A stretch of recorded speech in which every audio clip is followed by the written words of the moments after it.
Coach, talk about, I've asked you this before, but going 6-0 this season so far, people can say what they want, but it's got to be unexpected. Was it unexpected from you?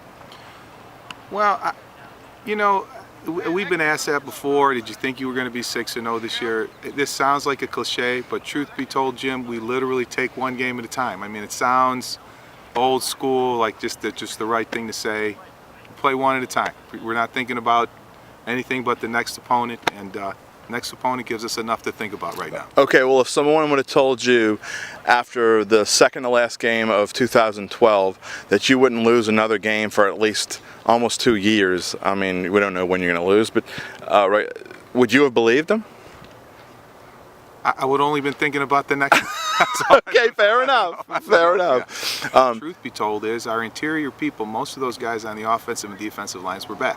Yeah. So we had some skilled guys with a lack of experience. They're still learning. They're nowhere near where we want them to be, God knows. But if you're strong up front, it gives those new running backs and new wideouts and new quarterbacks time to develop because they can be comfortable with what's in front of them. And so that's really been the strength of it. What's gone on up front, and the other kids are coming along. I don't think any coach in the world thinks their kids are where they should be. Right. But, right. We're getting there slow but sure, and the chemistry is still being developed. Have you taken it upon yourself as a senior to kind of take charge a little bit, and not just with your statistics or whatever, you play both sides of the ball, have you taken it upon yourself to become a team leader? Yes, sir. How hard is that to do? It's not that hard. I mean, my team, they believe in me, I believe in them, so we all work together. Now, this team is 6-0. Last year you went 10-0, and you haven't lost a regular season game since you were a sophomore. Is that almost hard to believe? No, we have a really good program around here, and we all love each other, work together. We have a really great coach, so I mean, as long as we put God first, we'll continue to be successful. Now, talk about your season in particular. You have a chance to go over the 1,000-yard rushing mark this season. Is that something that you expected? I mean, this is the biggest offensive line we've had weight-wise this year, so I mean, like I said, as long as my offensive line can block, I'll run for as much as I can. How much do you like playing defense? I love defense. Do you? Yes, sir. What's the best part about playing defense?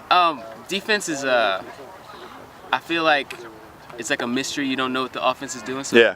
You have to have like better athletes on defense. So, and that's what I'm getting recruited for, is defense. So. Now, what has Coach Agresta done? Has he done anything different this year as opposed to last year, or does it feel the same? I mean, it feels the same, but we do have shorter quarterbacks and things like that, so we changed up a little bit. Changed up a few things to the offense? Yes, sir. Now, one thing you probably don't know, because I just found this out, but you are actually 13th in the state in rushing. I mean, any class, all the running backs in the entire state, you are 13th. And right ahead of you is Cameron Dantzler.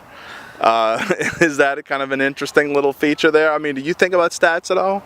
I mean, no, I don't really think about stats. I mean, I just go out and try and play my hardest and stuff like that.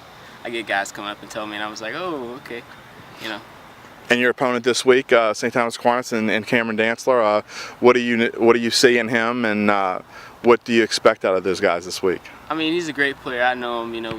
We long jumped against each other at district and regional, so he's a great guy. He's a good athlete, so we'll just have to stop him. You expecting a game as close as last year's? I hope not, but I mean, it's going to be a good game. Does it surprise you that he's where he is? No, he's a talented kid, and the thing I kick myself in the tail about right now is maybe I should have given him a little more time on the offensive side of the ball last year. He's been starting since he was a sophomore for us at corner, right? And he played in certain packages offensively the last 2 years. But he runs well. He's got great vision. He's extremely athletic. He's a very intelligent kid. He knows exactly what we're trying to do offensively. So, no, it doesn't surprise me. He's just waited his turn. I think the head coach just screwed up. Maybe should have played him a little bit more last year. Talk about his defense and what he does on defense and how he contributes. Yeah. Well, remember now, this is his third year starting on defense. So, right, and people don't realize that. Yeah, and he understands what to look for. He understands how to read routes. He's a bright kid, and I think that's an underplayed thing in high school athletics sometimes. Some teams pose you more mental headaches than others. Like this one coming up. Yeah, they do a lot of good things. They're a well-coached team, and we expect to be in a battle. Absolutely. Yeah. And talking about Coach White and the team that he's put together, they're always very good. You've had some battles against them, some in the rain, some low scoring, some high scoring. I mean, last year was a 14-13 game in overtime. You're going to need Gary to tip away a pass in overtime again to win. Yeah, that was a great game.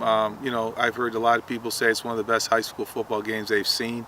And again, it was a great game. And you know, thank God we were able to make a play at the end. Right. And you know, we had thought we'd won it in regulation. Right. That's neither here. That's neither here or there. Right. Because the truth be told, as each team went back and looked over that game, I'm sure John and his crew said there were about 3 or 4 times they should have won it in regulation. Right. You know, and you know, we say the same thing. So, you know, all that kind of stuff. You know, sometimes when things happen at the end, those things kind of get. The big play you're talking about is the play that the touchdown that got called back for because there was a player. But they were driving. Right. You know, so truth be told, they could have.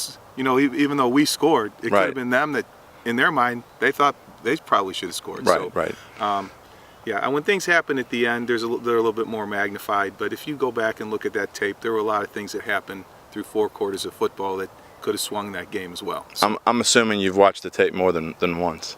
oh yeah. Yeah, my wife says I don't need to watch any more tape.